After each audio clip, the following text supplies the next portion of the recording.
எனக்கு வந்துட்டு ரொம்ப நாளைக்கு முன்னாடி ஒருத்தவங்க மெசேஜ் பண்ணியிருந்தாங்க. அவங்களுக்கு நான் ரிப்ளை மட்டும் தான் பண்ணேன். அந்த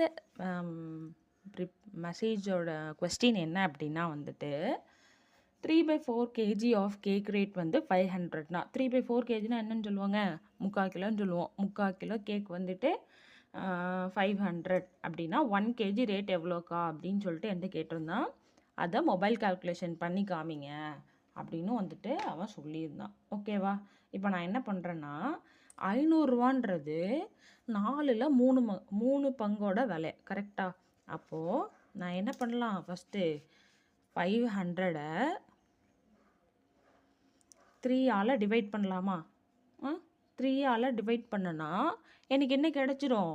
1 பங்கோட விலை கிடச்சிரும். கரெக்டுங்களா? அப்போது எனக்கு 4 பங்கோட விலை தேவை. ஏன்னா நம்ம 1ன்னா நம்ம என்னன்னு சொல்லுவோம்? 1ன்னா இப்போ ஒரு ஃபுல் சர்க்கிள் இருக்குன்னு வச்சுக்கோங்களேன். 3 பங்கோட விலை 500ரூவான்னு சொல்லிட்டாங்க. நான் என்ன கண்டுபிடிச்சிருக்கிறேன்? 1 பங்கோட விலை என்னன்னு தெரிஞ்சிருக்கு. 500-ஐ 3ஆல் டிவைட் பண்ணால் எவ்வளோங்க ஆன்சர் வந்துச்சு?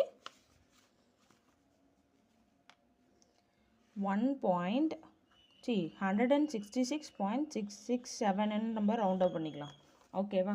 இவ்வளோ கிடச்சிருக்கு. இப்போ எனக்கு 4 பங்கோட விலை வேணும்னா வந்திருக்கிற 1 பங்கோட விலையை இப்போ 4 வேணும்னா நான் என்ன பண்ணுவேன்? வந்திருக்கிற ஆன்சரை 4ஆல் மல்டிபிள் பண்ணால் வந்துடுச்சு. ஓகேவா? வந்திருக்கிற ஆன்சரை 4ஆல் மல்டிபிள் பண்ணால் ஆன்சர் வந்துடுச்சு. புரிஞ்சுதுங்களா? 1/4 கிலோவோட விலை அப்போ என்ன வரும்? 166 ரூபா 66 காசு. 1 கிலோவோட விலை நமக்கு என்னன்னு கிடச்சிருக்கு? 666 ரூபா 66 காசு. புரியுதுங்களா? அப்போது 1 கேஜி ரேட் வந்து நமக்கு என்னன்னு கிடைக்கும்? 666.667 கூட வச்சுக்கலாம். ஓகேவா? ரவுண்ட் அப் நம்பராக பண்ணியிருக்கிறேன். புரியுதுங்களா? அந்த கடைக்காரர் உங்களுக்கு புண்ணியம் பார்த்து 660 ரூபான்னு சொல்லலாம், இல்லை 670 ரூபான்னு சொல்லலாம். அது அந்த கடையை பொறுத்து. ஓகேவா? நாளைக்கு இந்த மாதிரி நிறைய கொஷின்ஸ் கேட்டிருக்கான். அதுக்கான வீடியோஸ்லாம் அதுக்கப்புறம் தொடர்ந்து நம்ம சேனலில் வரும்.